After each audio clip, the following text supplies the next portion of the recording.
In the great village of Ngadi, where the rivers ran deep and the mountains whispered secrets to the wind, there lived a young maid named Zala. She was no warrior, no chief's daughter, nor the wife of any nobleman. She was simply a servant, a girl born into hardship, bound to a life of labor beneath the roof of Chief Obaid, a man feared for his iron rule. From the moment the sun kissed the sky to the time the moon cast its pale glow over the land, Zala's hands never knew rest.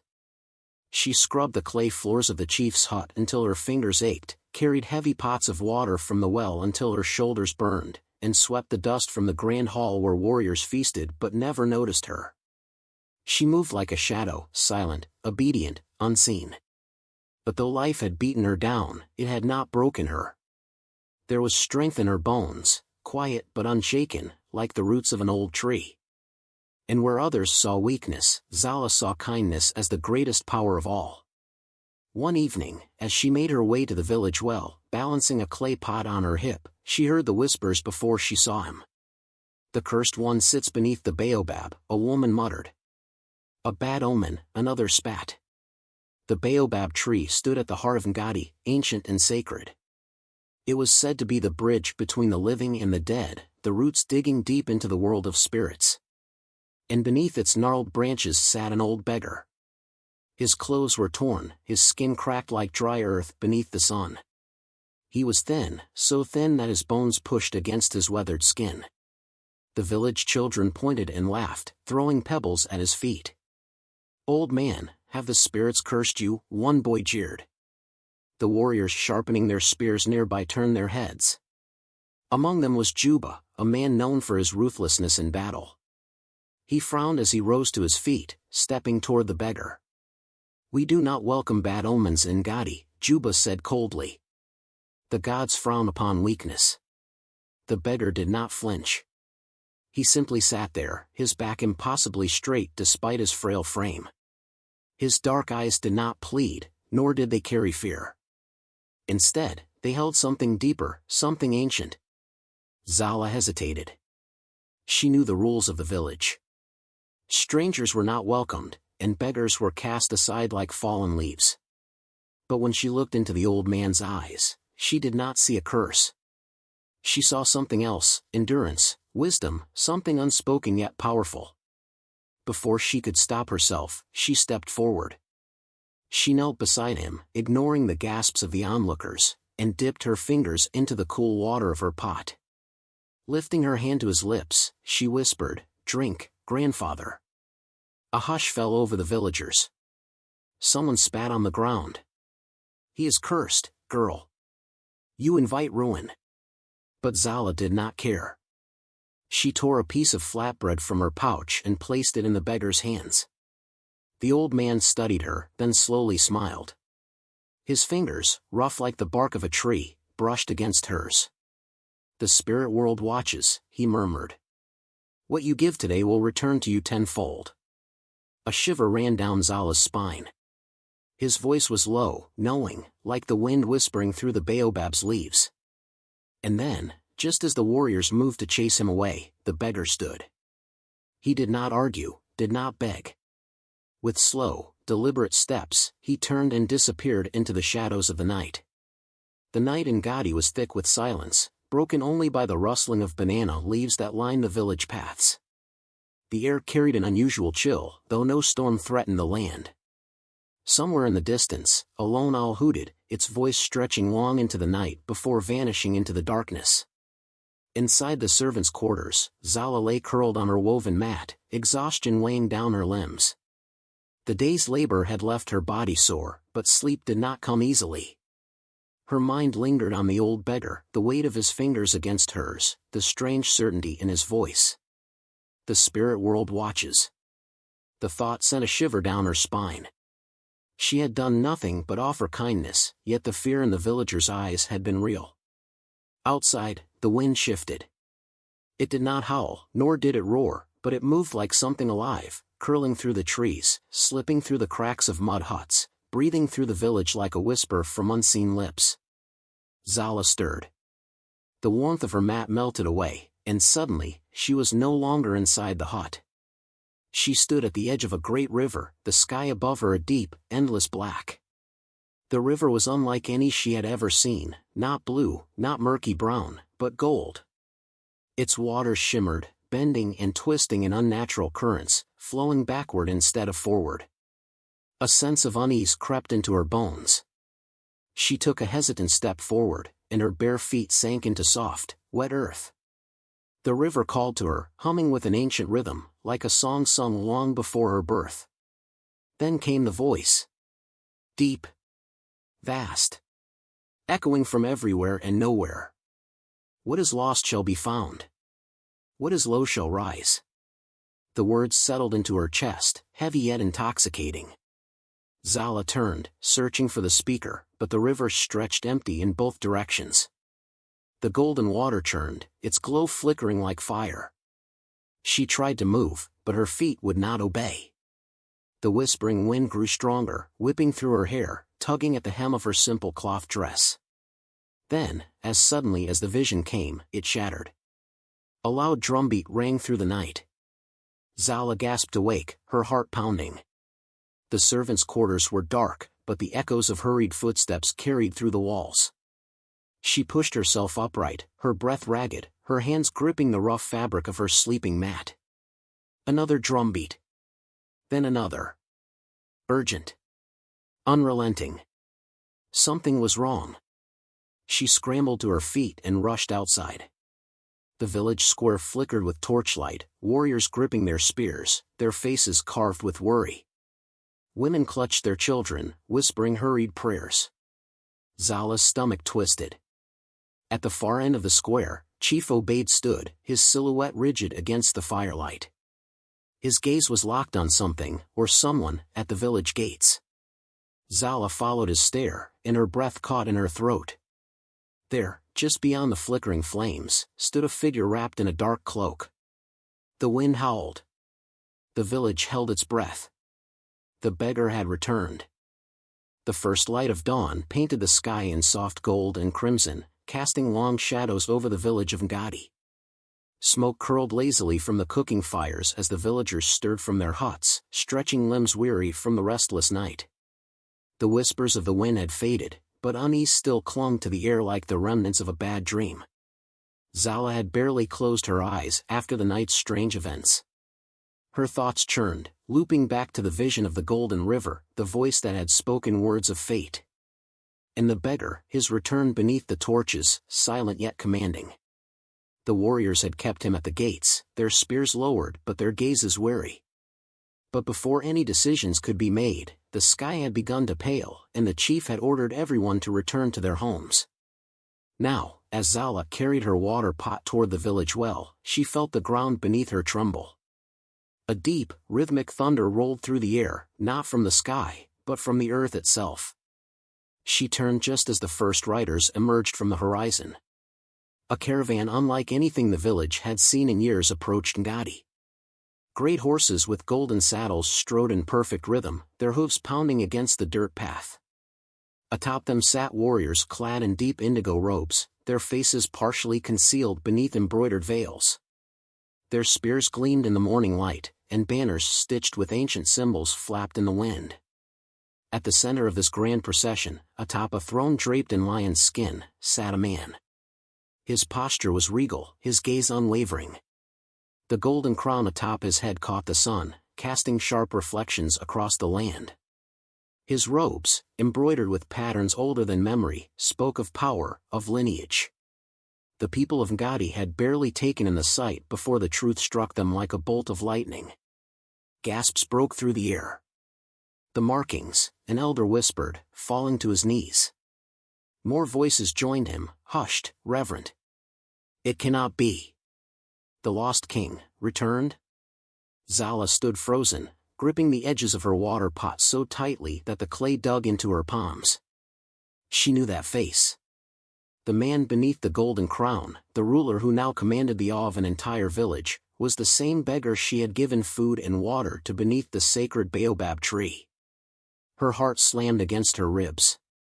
She had seen him weak, dust-covered, mocked by children and cursed by warriors. His fingers had trembled when he had reached for her hand.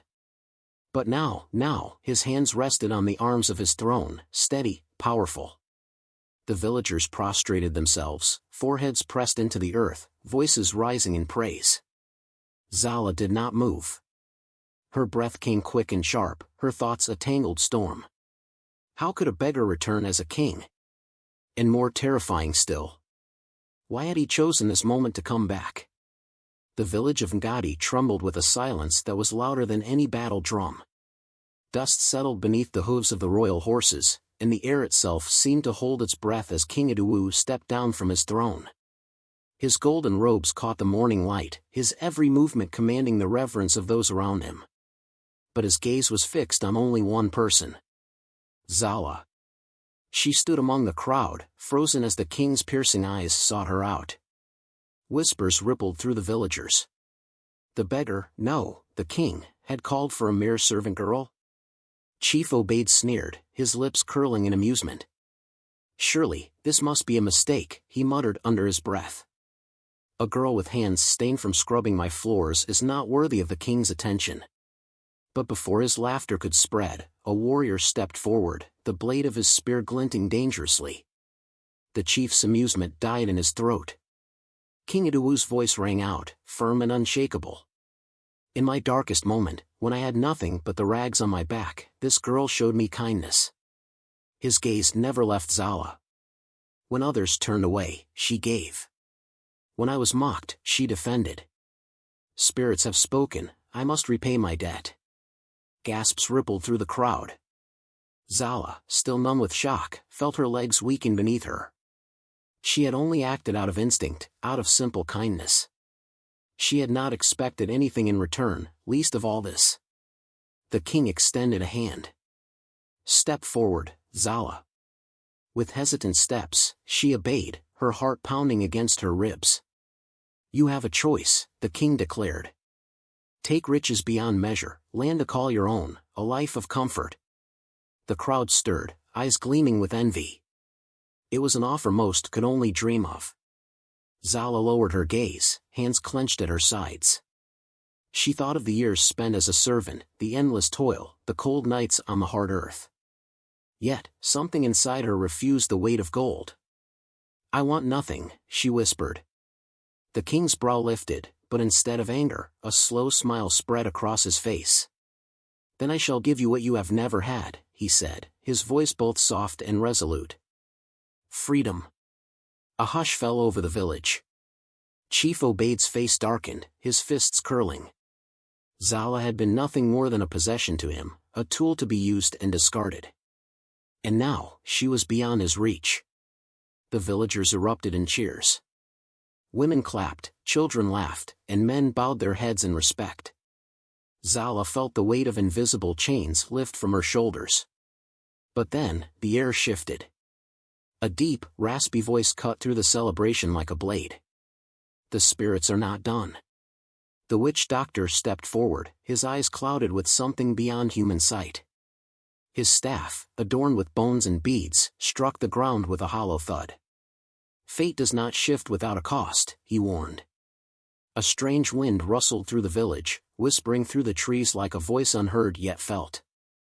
Zala's newfound freedom had come with a price. And soon, they would all know what it was. The winds howled through Ngadi like the cries of the forgotten. The sky, once a peaceful shade of deep indigo, now swirled with angry clouds. Lightning tore across the heavens, illuminating terrified faces as villagers rushed to shutter their windows and bar their doors. Zala stood at the threshold of her small hut, watching as the earth beneath her trembled.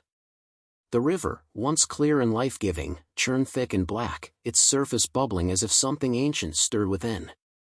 A voice rose above the roaring wind, the village elders had gathered in the square, their weathered faces tight with fear. They stood before King Iduwu, their heads bowed in shame. You have lied to us, the king's voice boomed, his golden robe billowing in the unnatural storm. His warriors stood ready, gripping their spears, waiting for a command. The eldest among them, a hunched man with a staff carved from sacred Irako wood, stepped forward. His voice, cracked with age, barely carried over the storm. We had no choice, he rasped. Long ago, we wronged your ancestors, O king. We betrayed them. Murmurs spread through the crowd. The people of Ngadi had always spoken of their wealth, their fertile lands, their good fortune. But none had dared ask what price had been paid for it. Iduu's eyes burned. "Explain." The elder swallowed hard. "Your great-grandfather, Oba Akin, was once the rightful ruler of this land. But the men of Ngadi grew greedy. They lured him into a false truce, promising peace while plotting his downfall." The wind shrieked as the elder continued. "They spilled his blood upon the sacred ground and took what was his. But the spirits, they saw. They heard his final curse. That one day, his line would return, and with them, vengeance." A deafening crack split the air. A bolt of lightning struck the great baobab tree at the center of the village, splitting its trunk in two. The villagers fell to their knees, wailing. Zala's breath came in short gasps. She turned to Iduu, expecting rage, but his face was unreadable, his hands clenched at his sides. "The spirits demand payment," the elder whispered, his voice barely audible over the storm. The ground rumbled beneath them, and from the blackened river, shadows began to rise, twisted, writhing figures, neither man nor beast, their hollow eyes burning with an ancient hunger. The curse had awakened. And the debt was due. The wind howled through the village, carrying voices not of the living, but of the forgotten. The spirits rose from the roots of the great baobab tree, their hollow eyes flickering like dying embers. They did not speak in words, but in whispers that slithered through the ears of the villagers, filling their minds with echoes of betrayal, vengeance, and a debt long overdue. King Iduu stood motionless, his warriors gripping their spears, uncertain if weapons could harm what had no flesh. The village elders cowered, their wrinkled hands clutching the soil as if the earth itself could shield them. The people of Ngadi wept, their voices drowned beneath the storm. Zala watched the shadows twist and coil, their ghastly figures pulling at the air as if they could tear the very fabric of the world apart. She understood what had to be done. She stepped forward. The murmurs of the villagers grew frantic. Chief Obaid, his once mighty presence reduced to a trembling figure, reached out as if to stop her, but his hand fell limp at his side. None dared to interfere. "I have nothing," Zala said, her voice steady, though her heart thundered. "Yet I was given everything. If this is the price, I will pay it." The spirits hissed, their voices swelling, an eerie chorus rising in unison. "Blood for blood. Flesh for flesh. The debt must be paid." Lightning split the sky. The air grew heavy, thick with something ancient, something watching. The baobab tree groaned as its roots writhed like living serpents, stretching toward Zala as if reaching for her very soul. King Iduu's face darkened. "No," he whispered. "There must be another way." But the spirits would not listen. The ground trembled beneath Zala's feet. A deep red glow spread across the sky, staining the clouds as though the heavens themselves bled. The villagers clung to one another, their wails swallowed by the wind. Zala closed her eyes. She was not afraid. She felt the weight of the spirits pressing down on her, their cold fingers trailing over her skin. The whispers became deafening, then suddenly, silence. The storm paused. The trees stood still. Even the river, dark and cursed, seemed to hold its breath. And then, the spirits roared. The baobab's roots lunged forward, curling around Zala's legs, her arms, her waist, pulling her toward the earth as if claiming her as their own. She gasped as heat and ice coursed through her veins, her body both burning and freezing at once. The villagers cried out, but none dared to intervene. The sky pulsed red, the ground shuddered, and the spirits howled in triumph. Zala's vision blurred. The world faded, slipping into nothingness. And then, she was gone. A hush fell over the village, as if the very air had been drained from the world. Zala hovered above the ground, suspended by unseen hands, her body glowing with a golden light that pulsed like the heartbeat of the earth itself. The spirits encircled her, their hollow eyes burning with an eerie glow. Their voices rose, a chant in a language older than time. It did not belong to the tongues of men but to the whispers of the wind, the murmurs of the river, the sighs of the trees. The villagers trembled, watching as Zala's body arched, her eyes fluttering shut. The spirits were testing her, measuring the weight of her heart, sifting through the fabric of her soul. Would she be enough? King Iduwu clenched his fists, his breath unsteady. His warriors, trained to face the worst of men, stood frozen like statues, helpless against the forces they could not fight. Chief obeyed, his once proud posture shattered, whispered hoarsely, "It is the judgment of the blood moon." The sky, deep and endless, had turned a shade of crimson. The moon loomed above them, swollen and watching, a silent judge presiding over the fate of the village. Zala's breath hitched as the spirits pressed deeper into her being. She felt their presence inside her mind, their voices searching, sifting through her memories, her fears, her kindness, her pain. What is a heart worth? What is a life measured by? The spirits circled faster, their forms dissolving into streaks of light and shadow. The villagers fell to their knees, hands clasped in prayer, though none knew who, or what, to beg for mercy. Then, silence. The wind stilled. The earth, which had trembled moments before, settled into quiet. Even the crimson sky seemed to hold its breath. Zala's body hung in the stillness, weightless, waiting. A single gust of wind swept through the village, cool and gentle, carrying away the last remnants of the spirits. And then, she fell. Gasps echoed as Zala's body tumbled toward the earth, her golden glow fading, her limbs limp. She hit the ground with a soft thud, motionless. For a moment, nothing moved. Then, her chest rose. A sharp inhale, a desperate gulp of air, and Zala's eyes fluttered open. The curse was broken. The first light of dawn painted the village in soft gold, chasing away the long night of fear. A hush hung over the land, a silence that carried the weight of something sacred. The river, once black with the curse, ran clear again, its waters shimmering under the rising sun. Crops that had wilted in despair now stood tall, their leaves whispering in the morning breeze. Even the sky, which had burned crimson beneath the blood moon, stretched wide and blue, free at last. The people of Ngadi gathered in the village square, their faces etched with awe and disbelief. They looked at Zala, who stood at the center, her body no longer glowing but changed in a way none could explain. Strength clung to her like a second skin, her eyes holding the echoes of something ancient. She was no longer the maid who had once scrubbed the floors of Chief Obaid's household, nor the girl who had been scorned for showing kindness. She was something more. The sound of footsteps broke the silence. King Iduwu stepped forward, his golden robes catching the morning light. His warriors, proud and strong, stood behind him, yet their eyes were not on their king. They were on the girl who had faced the spirits and lived. He stopped before her, and then, to the gasps of all who watched, the great king knelt. "You were born a servant," his voice was steady, reverent, "but today, you walk as a queen."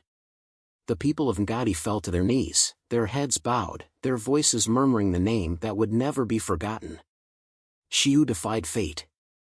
Zala did not speak, not at first. She looked at the faces of those who had once passed her by as if she were invisible, who had laughed as she carried heavy loads through the village, who had never before spoken her name with anything but indifference. And yet, here they were. She did not need a crown of gold, nor a throne carved of ivory. The truth had already been written in the hearts of her people. From that day forward, the village of Ngadi was never the same. No beggar was ever ignored again. No kindness was ever seen as weakness. And when the wind whispered through the baobab tree at night, it carried a name through the leaves, a name spoken with reverence and gratitude. Zala.